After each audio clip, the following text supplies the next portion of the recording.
कृष्णा, मैं आपको एक बात बताना चाहता हूँ कि खाटू श्याम जी जो हैं, वो खाटू श्याम कैसे बने? तो एक बर्बरीक थे, भीम के पौत्र, घटोत्कच के पुत्र थे वो। तो द्वापर युग की बात है, तो उनकी दादी का नाम था हिडिंबा, मतलब भीम की पत्नी।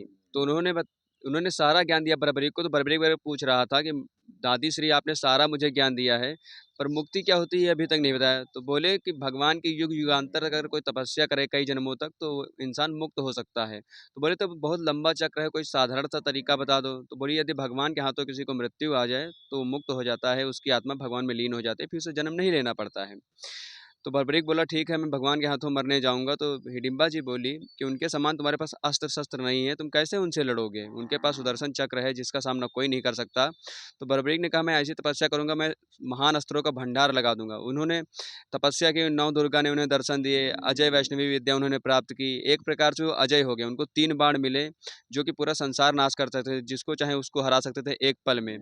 तो बर्बरीक फिर जाते हैं महाभारत के युद्ध में, तो श्री कृष्ण पहचान लेते हैं। तो बर्बरीक की वो प्रतिज्ञा थी कि मैं दुर्बलों का साथ दूंगा। तो उन्होंने क्या किया, श्री कृष्ण ने बोला चाहे वो अधर्म हो, बोले इस आप जाने, क्योंकि बर्बरीक को पता था श्री कृष्ण है।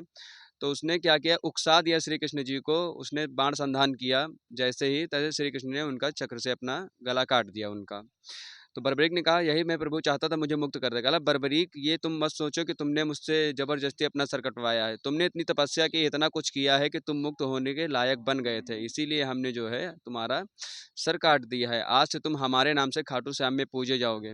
तो वो बलिदान था उसका। बोले कि अगर तुम नहीं मरते या तुम्हारा बलिदान नहीं होता तो महाभारत का जो संतुलन है, जो धर्म की स्थापना है, उसका संतुलन बिगड़ जाता। इसलिए हमें जो है धर्म का साथ देना चाहिए, कितनी भी शक्तियाँ मिल जाए, किसी भी प्रतिज्ञा की वजह से हमें अधर्म का साथ नहीं देना है। अगर धर्म की हानि होगी तो भगवान भी हमारा साथ नहीं देंगे। जय श्री कृष्णा।